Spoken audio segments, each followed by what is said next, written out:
Olá, sejam todos muito bem-vindos a mais essa edição do programa Líderes, um podcast que se propõe a trazer lideranças dos mais diversos segmentos. E hoje, recebendo um convidado muito especial, ele que é ex-ministro e pré-candidato ao governo do estado de São Paulo, Tarcísio de Freitas. Bem-vindo, ministro Tarcísio, prazer receber você aqui nos estúdios da CEL Web TV. Prazer é meu. Aliás, estou impressionado com os estúdios, viu, Silvio? Bom, muito bacana. Obrigado pelo convite. Muito bom participar do Líderes Podcast. Uma honra estar aqui, o Danilo Balas. Uma pergunta que estava na cabeça aí, que eu deixei de fazer em algum lugar. De repente, né? A gente faz. Mas obrigado aí pelo convite. Muito bacana. Prazer te receber aqui. E para nos auxiliar aqui nesse bate-papo, a gente está aqui recebendo ele, que é o presidente da SEG Guarulhos, é também o CEO da Rede X de supermercados, onde é mais barato e todo mundo sabe, viu, Danilo? Silvio Alves. Silvio, tudo bem? Boa noite, Luiz. Boa noite, ministro Tarcísio. Boa noite, Danilo Balas. Hoje é uma noite especial aqui, vamos falar aqui um pouquinho sobre política, vamos falar aí sobre a pré-candidatura, né, já oficialmente aqui do nosso ministro Tarcísio e trazer informações aqui para o empreendedor, né? Falar um pouco também do desenvolvimento para Guarulhos. Vamos fazer um bate-papo aqui. É isso aí. Para nos ajudar nesse bate-papo e deixar um ambiente mais seguro, é claro, está aqui do meu lado ele que é o agente federal, deputado estadual, Danilo Balas. Tudo bem, Danilo? Joia, obrigado pelo convite, Luiz, Silvio e ministro Tarcísio, onde uma pessoa formidável que a gente acompanha aí, não só no governo Bolsonaro, mas nessa caminhada aí, como pré-candidato ao governo do estado. É um prazer estar ao seu lado aqui. Legal. Só para começar, vamos conhecer um pouco melhor o Tarcísio. O Tarcísio que tem se destacado como ministro, fez um grande trabalho, ganhou muita visibilidade com isso, mas é importante a gente conhecer um pouco melhor. Tarcísio que ele, na verdade, ele é um servidor público de carreira, também é militar formado pela AMAN. Fala um pouquinho aí do Tarcísio de Freitas. Bom, é um cara simples, é um cara do povo, da tropa, porque passei muito tempo na vida, e aí às vezes o pessoal pensa assim, pô, o cara é ministro. Não, a gente não nasceu no gabinete, né? Eu fui engenheiro do Exército, né? Me formei na Academia Militar das Agulhas Negras, depois eu fiz o Instituto Militar de Engenharia, fiz a Engenharia Civil lá, né? Voltei ao Instituto Militar de Engenharia para fazer o mestrado em Engenharia de Transportes, e passei boa parte do meu tempo no trecho, na obra, junto com soldados. Só na obra do gasoduto Quari-Manaus, 1 ano de selva, dormindo num barco na rede. Então, a gente acordava de manhã, pegava o caminho de serviço, ia trabalhar na obra do gasoduto, final do dia, né, no trecho que o Exército estava fazendo, final do dia pegava de novo o caminho de serviço, ia para o barco, ia dormir na rede, e assim foi 1 ano de trabalho. Estive no Haiti, foi uma experiência marcante na minha trajetória. Passei pela Controladoria Geral da União, pelo Departamento Nacional de Infraestrutura de Transportes, lá eu fui diretor executivo, diretor-geral. Depois eu fui para a Câmara dos Deputados, estive na Secretaria do Programa de Parceria de Investimentos da Presidência da República, né, e ali eu comecei a trabalhar com privatizações, concessões. Virei ministro da Infraestrutura do governo do presidente Bolsonaro, ele me deu esse crédito, me deu essa confiança, me tornou ministro, o que não aconteceria se qualquer outro presidente da República tivesse sido eleito em 2018. Uma pessoa com meu perfil técnico, sem vinculação partidária, não chegaria ao ministério. Então foi um ato de coragem do presidente, eu sou muito grato a ele por isso. Ele me abriu essa porta e me permitiu fazer um trabalho no Ministério da Infraestrutura, porque além de tudo, me permitiu montar um bom time, um time técnico, e assim a gente foi caminhando. No final das contas, eu sou o filho do seu Mauri e da dona Maria Alice, um cara que carregava caixa de sapato no comércio e uma empregada doméstica. E eles me deram condição de estar aqui no dia de hoje, né, disputando o governo do estado de São Paulo, que é uma coisa que eu nunca tinha imaginado na minha vida. Engenheiro formado, com muita história no Exército e já na vida civil. Falar de empregos, né, Silvio? Vamos falar de carga tributária, vamos falar também do nosso parque industrial, vamos falar também de segurança pública, do metrô para Guarulhos, do trevo de Bom Sucesso, é muita coisa, mas eu acho que o Silvio quer falar de segurança para começar. Vamos falar um pouquinho, ministro. A gente que tem aqui na cidade de Guarulhos, sou empresário aqui, conhecedor aqui um pouco da dificuldade de quem empreende, e a segurança pública ela é um problema que pega todo mundo, né? Pega a dona de casa, pega o trabalhador e pega também o empresário. Porém, o que a gente percebe na ponta, né? A gente que está aqui com a barriga do outro lado do balcão, que quando a gente participa, por exemplo, dos comandos ali, das reuniões, dos batalhões, para reivindicar policiamento, a gente se depara com o comandante do outro lado sempre colocando a desculpa ou colocando ali a dificuldade que o efetivo dele é muito pequeno. Que a viatura, ele não tem a viatura suficiente, né? Então, me parece que nós sabemos, por exemplo, que quem cuida da polícia militar é o executivo, ou seja, é o governo do estado de São Paulo. Então, falando, por exemplo, de Guarulhos, que a gente tem esse conhecimento, o que os comandantes alegam é que eles não têm efetivo, né? E uma cidade do tamanho de Guarulhos, necessariamente, deveria, de bate-pronto assim, poderíamos dizer que precisaria do dobro de policiais e de viaturas. E como é que o próximo governador, ele pode, e a gente sabe da dificuldade também, né? Porque tem orçamento, tem, enfim, várias questões. Mas como fazer essa divisão de modo em que possa ter mais efetivo e melhorar a segurança pública para todos? Bom, a gente tem que fazer para melhorar a segurança pública um mix, né, de efetivo com tecnologia, com monitoramento. O monitoramento pode ajudar muito a suprir a carência de efetivo. Mas o fato é que hoje a Polícia Militar está com efetivo muito abaixo do que já teve. É a Polícia Civil responsável pela elucidação dos casos, né?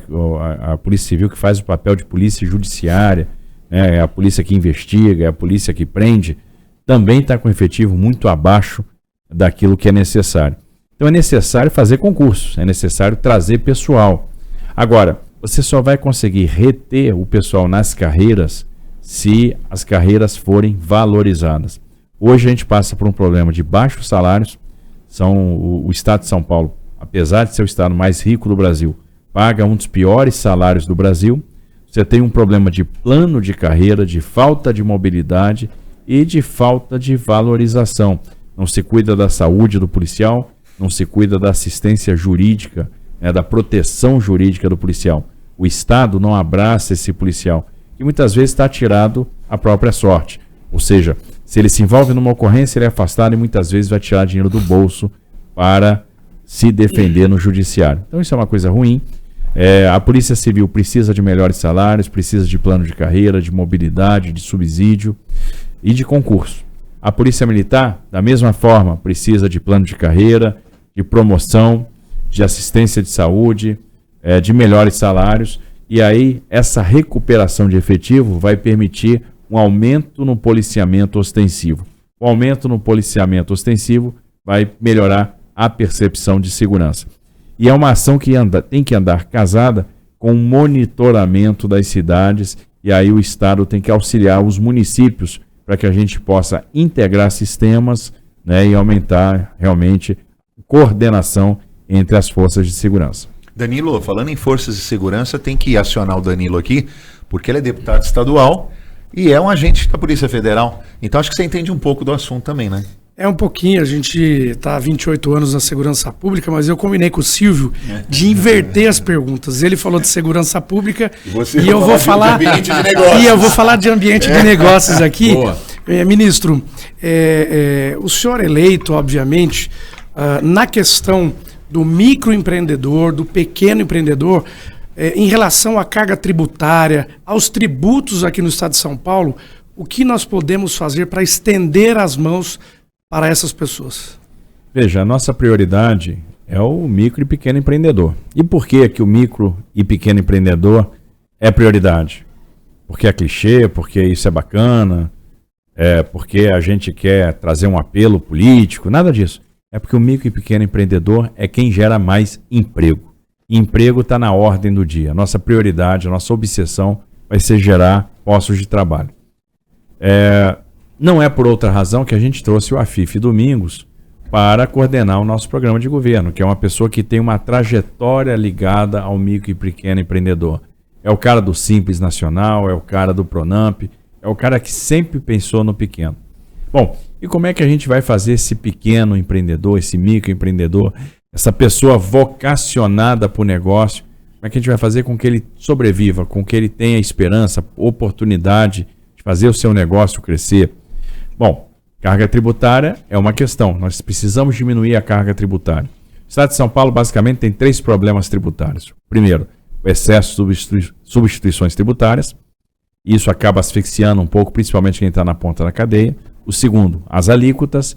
E aí a gente precisa diminuir as alíquotas paulatinamente, entender que a gente vai combater desigualdade regional com incentivo regional. A gente precisa trazer o incentivo para determinados setores e determinadas regiões. E o Estado de São Paulo precisa ser competitivo. Então ele precisa ter condição de enfrentar a guerra fiscal que os outros estados estão empreendendo. Se o São Paulo não fizer isso, vai ter empregos subtraídos. E não necessariamente quando a gente abaixa tributo, a gente perde arrecadação. Na verdade, quando a gente abaixa tributo, a gente gera novos negócios, porque quando sobra dinheiro para o empreendedor, ele vai reinvestir, ele vai contratar mais gente, ele vai fazer outro turno, ele vai comprar insumo, ele vai ampliar a planta. E tudo isso vai gerar mais emprego. Então, baixar a carga tributária é fundamental. Observem que, na pandemia, o governo federal baixou tributo de 600 itens. O governo de São Paulo aumentou o tributo. O ICMS per capita subiu 26% de 2019 até aqui. O que é isso? Asfixia do setor produtivo. E o terceiro problema tributário do Estado de São Paulo é a devolução de créditos de ICMS. Uma série de créditos estão retidos e, quando devolvidos, eles vêm imediatamente para o setor produtivo. Além disso, como é que a gente pode ajudar o micro e pequeno empreendedor? Com capacitação técnica, com assistência do Sebrae e com crédito. O crédito é fundamental. Por que às vezes o micro, o pequeno não tem acesso a crédito? Porque não consegue dar garantia. E como é que a gente resolve isso? Com fundo de aval. Se a gente tiver o aval estatal e a inspiração é o FGI que foi usado no Pronamp, a gente vai conseguir dar acesso a crédito ao pequeno e microempreendedor. Então o crédito é uma alavanca importante para que os negócios aconteçam. Então o Desenvolve São Paulo pode ter um papel fundamental de verificar as necessidades e coordenar isso com todo o nosso sistema de crédito, com o sistema financeiro, com as fintechs, com as associações que têm os seus instrumentos de crédito e o aval estatal, ou seja, o fundo de aval que vai garantir o crédito para esse pequeno, para esse microempreendedor.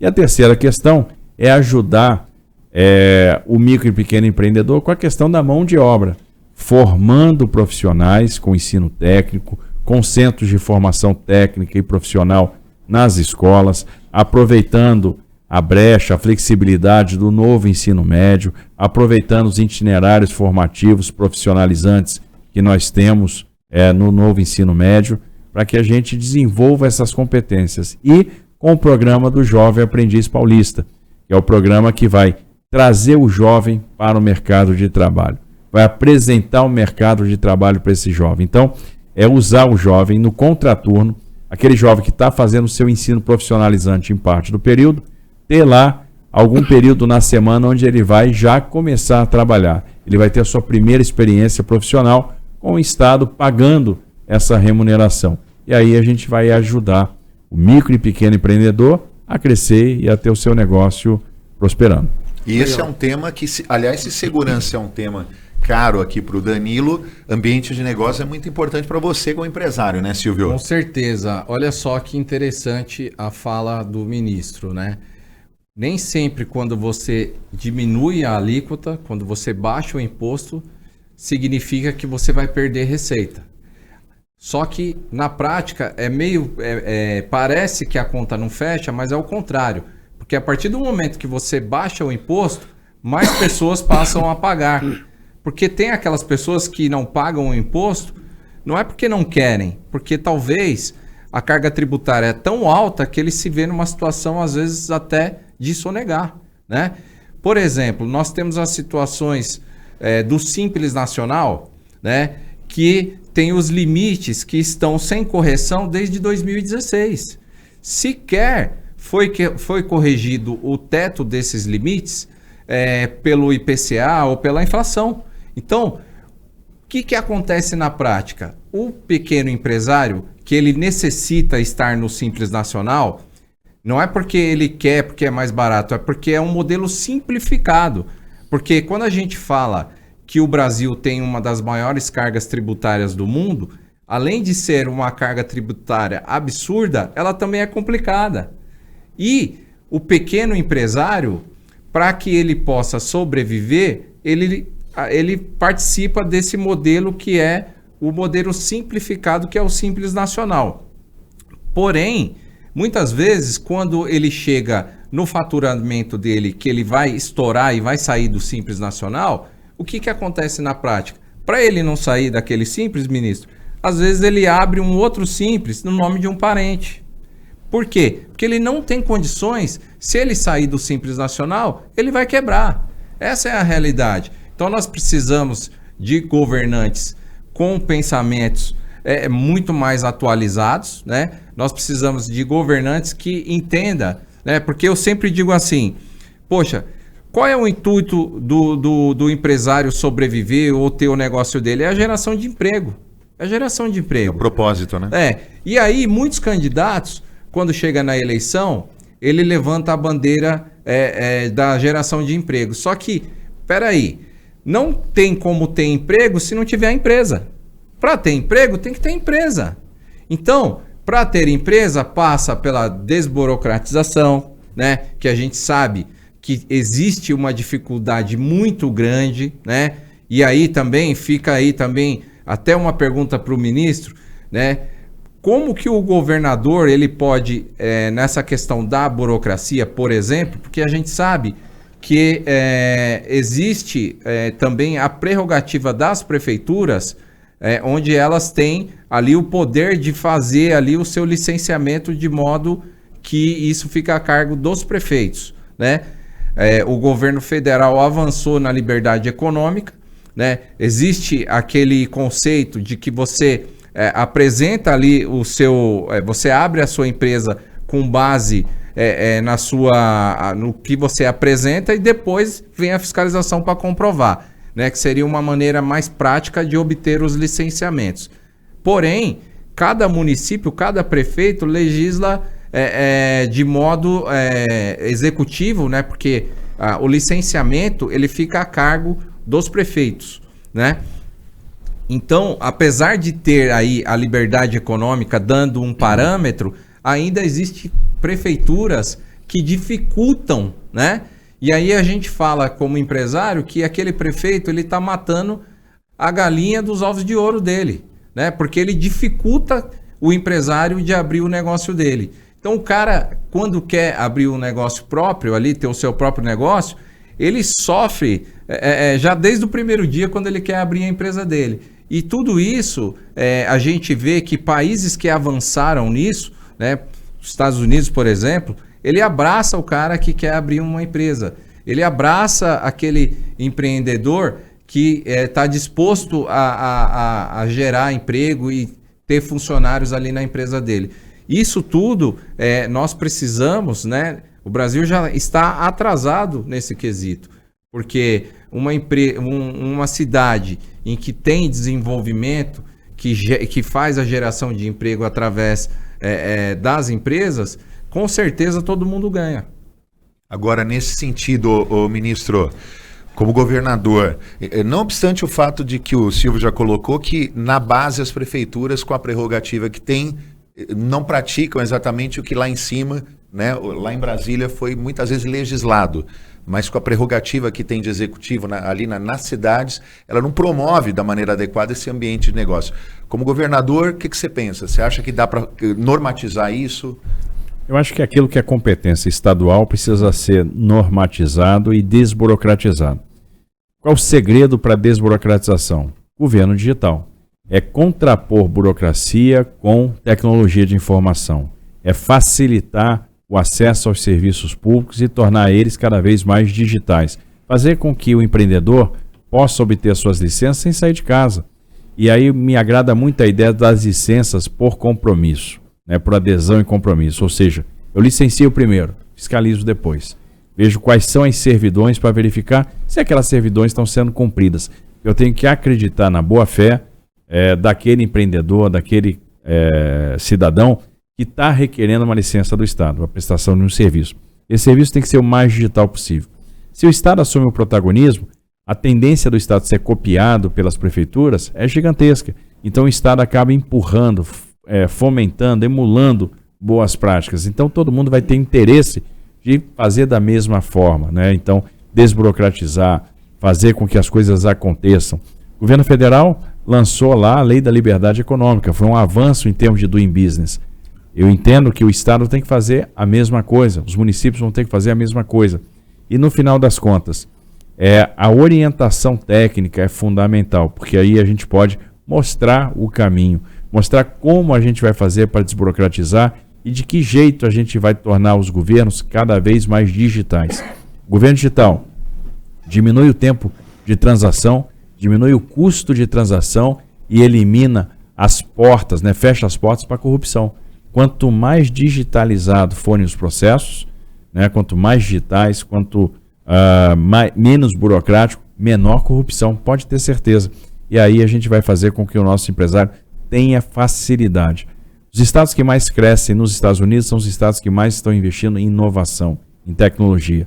O estado que mais cresce no Brasil é o estado que mais está investindo em inovação, em tecnologia. Então a gente pode citar Flórida e Texas nos Estados Unidos, a gente pode citar Santa Catarina no Brasil, e a gente tem que seguir o mesmo exemplo.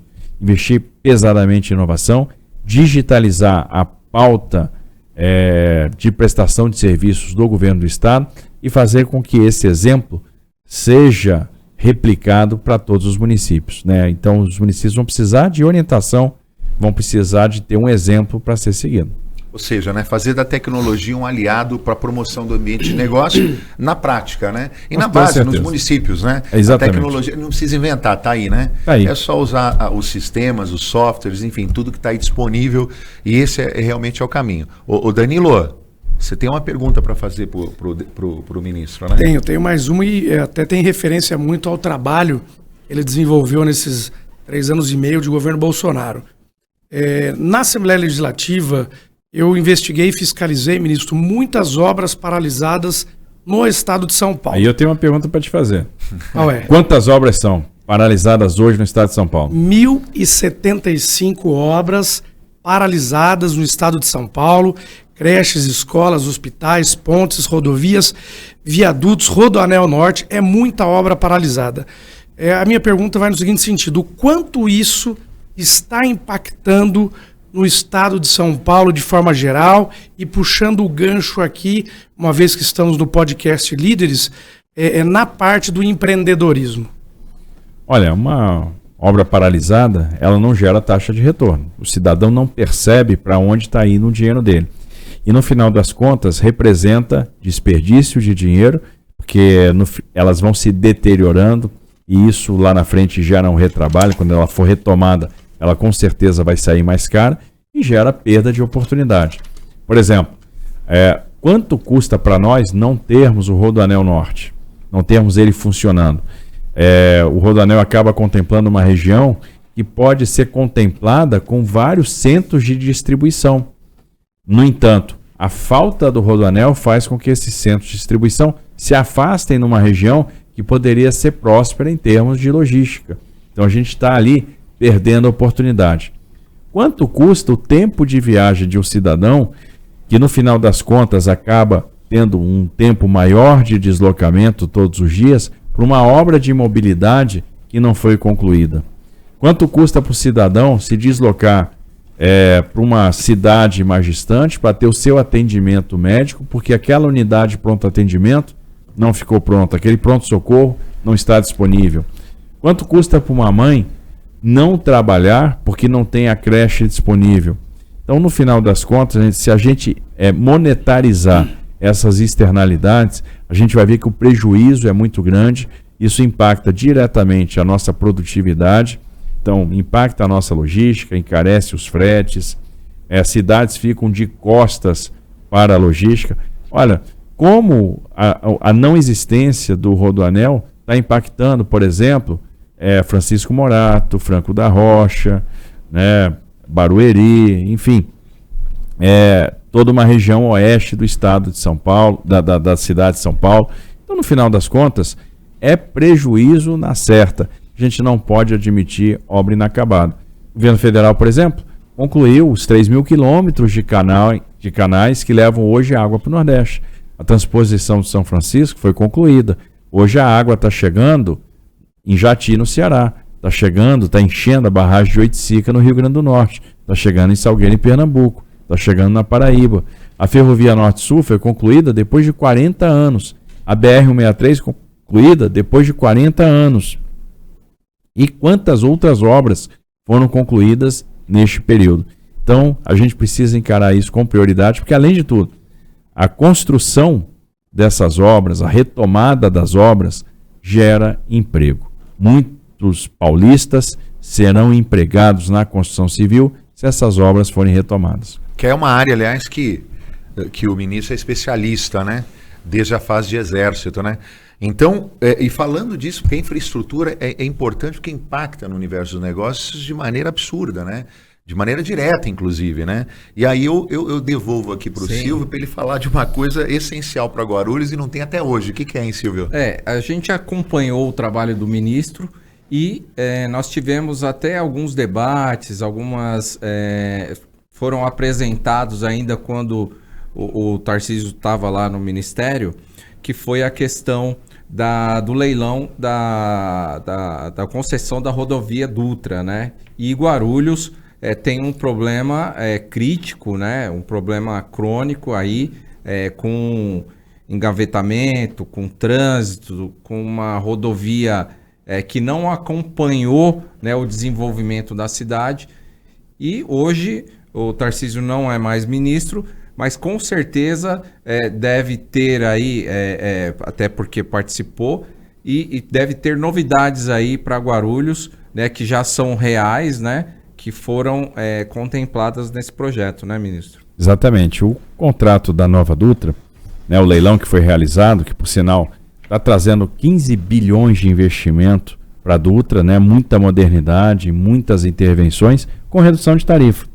Ele vai beneficiar a região de Guarulhos. Só em Guarulhos 1,4 bi serão investidos. A gente vai ter uma série de intervenções de drenagem, macrodrenagem. Isso é importante para evitar alagamentos nos períodos de chuva. Nós vamos ter muitas intervenções em termos de aumento de capacidade das vias marginais para diminuir o tempo de viagem nessa última milha, na chegada à cidade de São Paulo. Nós vamos ter a via expressa e a resolução de problemas de mobilidade, como, por exemplo, a questão do Trevo de Bom Sucesso. O Trevo de Bom Sucesso está incluído na concessão e a obra já começa neste ano. Então a gente vai ter, em breve, a solução de um nó aqui da cidade de Guarulhos. Que legal, hein? Quem é guarulhense, né, assim como eu, sabe muito bem a novela do Trevo de Bom Sucesso e fica se imaginando como será Guarulhos, né, depois que tiver uma solução do Trevo de Bom Sucesso. Então, para quem vai acompanhar esse podcast aqui, Danilo, com certeza vai ficar muito feliz em saber, né, que vai ter um final feliz ali para o Trevo de Bom Sucesso. E também a rodovia Dutra, ela faz ligação com outras rodovias importantes, como a Fernão Dias e também com a Ayrton Senna. Vai ter alguma novidade aí também de ligação entre essas rodovias? Tem novidades. Do ponto de vista das concessões, tanto a Dutra quanto a Fernão Dias, dispositivos de interseção estão sendo contemplados. Por exemplo, a gente vai ter um viaduto na Fernão Dias, que é fundamental para a questão da mobilidade, já está projetado, sendo incorporado ao contrato, e daqui a pouco a gente vai ver esse viaduto também em obras. Que bacana. Ótima notícia. Agora, ótima notícia. Guarulhos, né, o guarulhense, ele tem vamos dizer assim, uma reivindicação muito antiga, ministro, que é o metrô. Guarulhos, uma cidade que está ao lado aqui de São Paulo, né, que faz ligação importante aí com a Zona Leste, com a Penha, né? Nós temos aí um aeroporto internacional e nós não temos um metrô. Muito se fala que foi feito uma ligação do trem do aeroporto, porém... Não para no aeroporto. Não funciona. Não vai para o aeroporto. Quem desce no aeroporto... Tem que pegar um ônibus. Tem que pegar um ônibus porque não fizeram acesso para a estação do trem. E também o trem ele ficou inacessível para o trabalhador, que ele não consegue também sair dos bairros para pegar esse trem. Ou seja, fizeram uma obra gigantesca que não resolveu. E, aliás, a estação aeroporto não é no aeroporto. São questões importantes e a gente precisa trazer o transporte metroferroviário para Guarulhos. Então, o que são prioridades? Primeiro, a questão da linha verde. Então, a ligação da Vila Prudente com a Penha e da Penha com a Dutra. Então, são esses dois ramais que são fundamentais, essa extensão do metrô, para que a gente possa atender o município. E são duas extensões que não andaram por falta de vontade. São intervenções que já estão, inclusive, contratadas, mas estão andando a passo de tartaruga, e da Penha para a Dutra sequer começou, por falta de priorização. A gente entende que isso é fundamental, e a gente precisa fazer o metrô chegar na Penha e ser estendido da Penha até a Dutra. Então, essas duas extensões são fundamentais. Com relação à questão do aeroporto, nós precisamos prolongar o metrô da linha Jade até os 3 terminais, até o terminal 3 do aeroporto. E como é que isso vai ser feito? Na verdade, a providência já foi até tomada. Ora, quanto que o concessionário do aeroporto de Guarulhos paga de outorga para o governo federal todos os anos? Em torno de 1,2 bilhão. Então, o que vai ser feito lá? Está sendo incluído com a obrigação contratual do concessionário do aeroporto de Guarulhos a extensão da última estação da CPTM até o terminal 3 de Guarulhos por monotrilho. Então, o cidadão que sair do aeroporto de Guarulhos vai poder pegar o monotrilho, chegar até a última estação da CPTM e dali fazer o seu deslocamento até o centro da cidade de São Paulo. Isso vai ser incluído no plano de exploração aeroportuária, vai ser uma obrigação da concessionária e essa concessionária vai fazer a obra e vai operar esse trem fazendo a interligação do aeroporto com a linha da CPTM. Sensacional, ótima notícia. Danilo, mais uma pergunta para o ministro? Vamos lá. Tiro e queda aqui. Eu rodei 3 dias, ministro, pelo Vale do Paraíba. Estamos aqui em Guarulhos. Aproveitando que falamos da Dutra, a cidade de Canas é uma cidade que está dividida pela Dutra e não tem um pontilhão que liga metade da cidade com a outra metade. Então, os comerciantes vão entregar seus produtos, tem que rodar 7 quilômetros para lá ou 8 quilômetros para cá. É uma solicitação da população de Canas. Aproveitei aqui que falamos da rodovia Dutra. E a pergunta final, acredito aqui, pandemia e fecha tudo. É um assunto polêmico. O governo do estado de São Paulo, com fiscais, lacraram comerciantes. Muitas autuações pesadíssimas. Teve empresário que quebrou, não só nos 645 municípios. O que o senhor faria em relação a comércios, a empresas, nessa questão da pandemia? Houve, inclusive, a redução do horário de trabalho, às vezes até levando mais pessoas no estabelecimento, ao invés de estender o horário de trabalho. Mas o que o senhor faria de diferente aí na questão da pandemia? Basicamente tudo. Tudo diferente, porque observem que vários alertas nesse sentido foram feitos, que não era a melhor maneira de tratar e que isso não traria uma eficácia. Olha que coisa absurda. Você fecha, por exemplo, uma barbearia. Qual o sentido disso? Qual é o problema de você ter um barbeiro usando a sua máscara e o cliente usando a sua máscara e fazendo seu corte de cabelo e de repente você criou um comércio clandestino?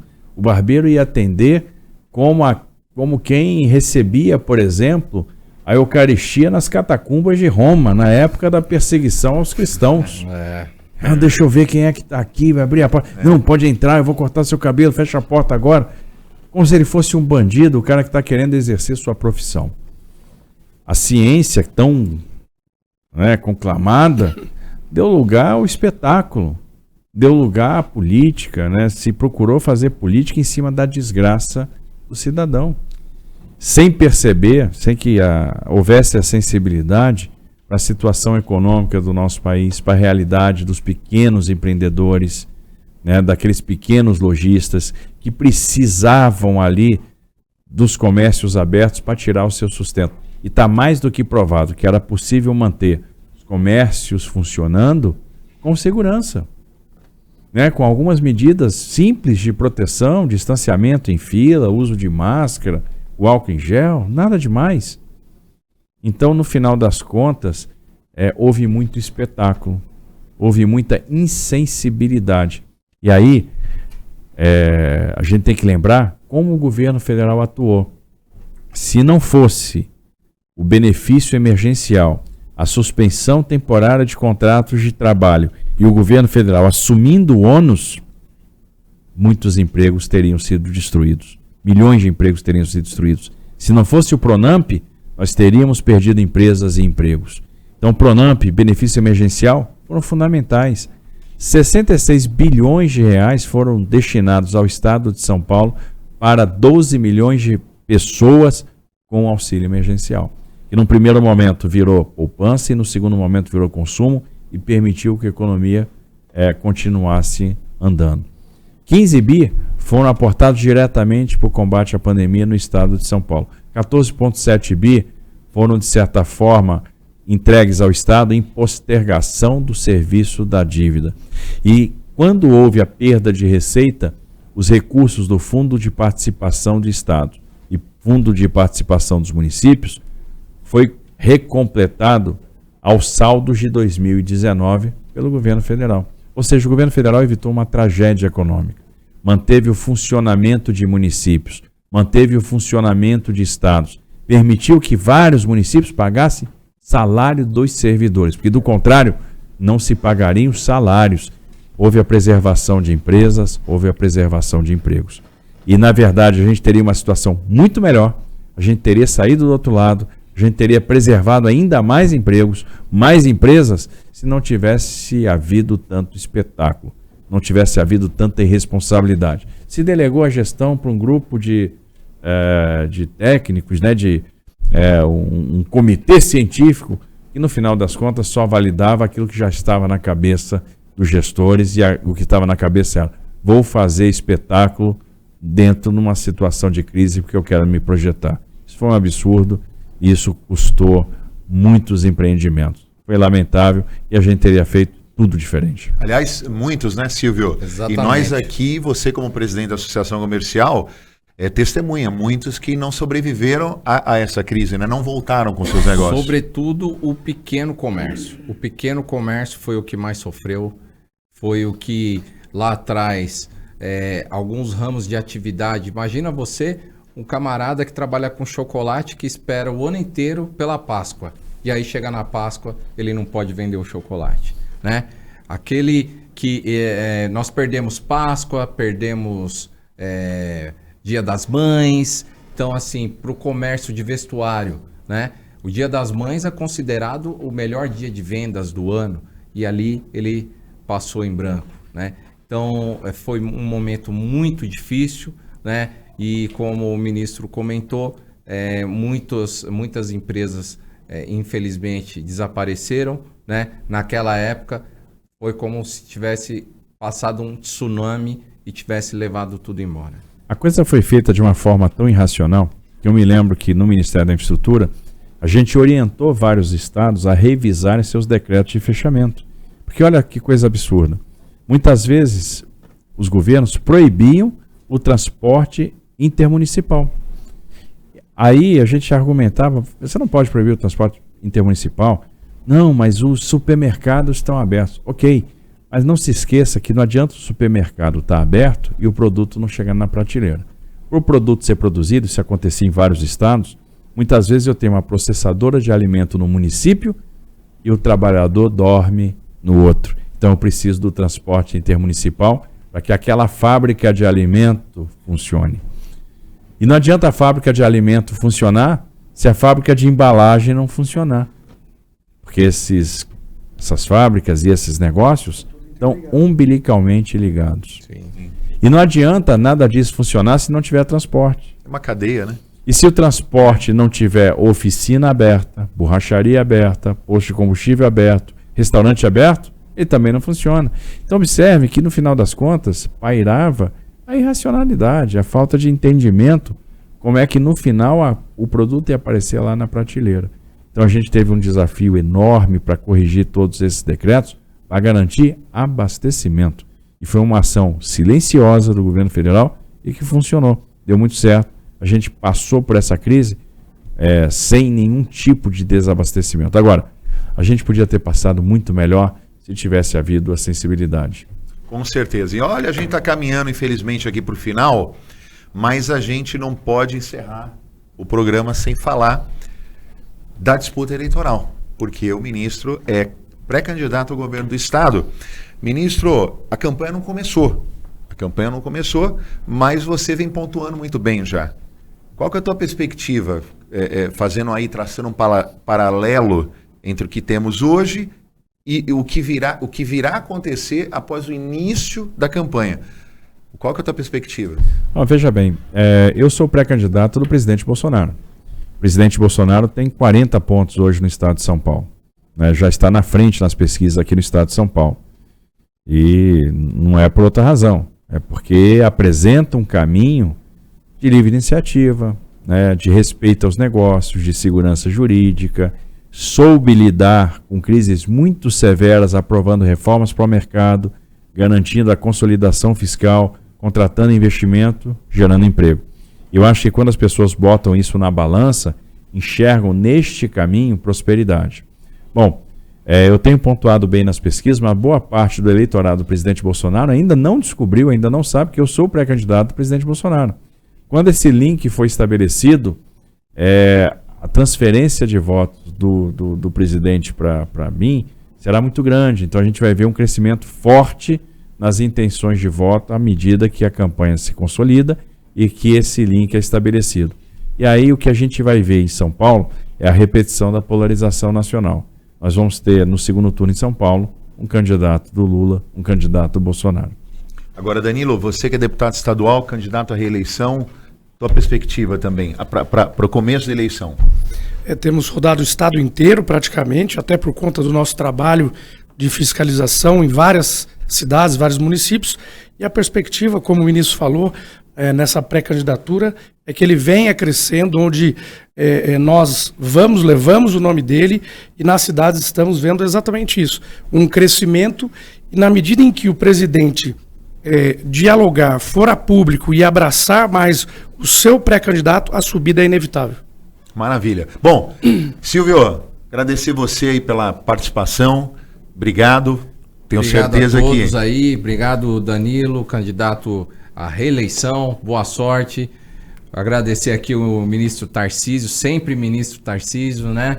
E desejar boa sorte, e estaremos aqui, sempre disponíveis para divulgar, para que possamos aqui trocar essas ideias e levar aí essas informações ao público, sobretudo o público empresarial. É isso aí. Vou agradecer agora o Danilo para encerrar com o ministro. Danilo, obrigado pela presença. Você que já é quase sócio da CE Guarulhos. Eu estou vendo a hora que ele vai trazer um CNPJ para associar aqui, ô Silvio. Certo. Porque o Danilo está sempre com a gente. Obrigado, Danilo. Eu que agradeço, Luiz, Silvio, ministro Tarcísio, mais uma vez. Muito obrigado. E claro, agradecer, ministro Tarcísio de Freitas. Prazer te receber aqui nos estúdios da CEOP TV. Obrigado por ter vindo. Luiz, foi uma alegria estar aqui, agradeço o convite para participar do Líderes Podcast, obrigado Silvio, né, pela oportunidade, obrigado deputado estadual Danilo Balas, que tem me acompanhado, e a minha ideia é não dar tanto trabalho para ele, porque então nós vamos concluir essas obras inacabadas para o relatório dele ficar cada vez mais diminuir o número de obras, né? Então a gente vai concluindo isso, tirando da frente, ele vai ter menos trabalho aí na fiscalização, né, porque nós vamos cumprir o nosso papel. Muito obrigado aí pela oportunidade de debater temas tão importantes. Foi um privilégio e eu fico, de fato, muito agradecido com essa iniciativa de trazer esse debate programático aí para a pauta.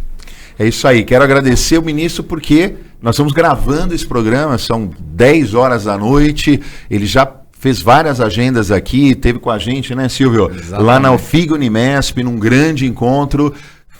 passou da hora o evento, foi além do esperado, e ainda assim ele se deslocou aqui para os estúdios da CEOP TV para gravar o programa. Então, mais uma vez, muito obrigado aí pela disposição. Agora já 11h30 da noite, né? 11h30, olha aí. 11h30 da noite. 11h30. Mas é isso aí. E o Vinícius está aqui. Muito obrigado a todos. Essa foi mais uma edição do podcast Líderes. Nós vamos, como sempre, mandar esse conteúdo lá para o Kleber, o nosso assessor de imprensa lá da FACESP, para a gente mandar para toda a rede. Tenho certeza que esse conteúdo vai ter muita visibilidade e vai ser muito legal conhecer um pouco mais das propostas do ministro Tarcísio para a promoção do ambiente de negócios. Muito obrigado a todos e até a próxima.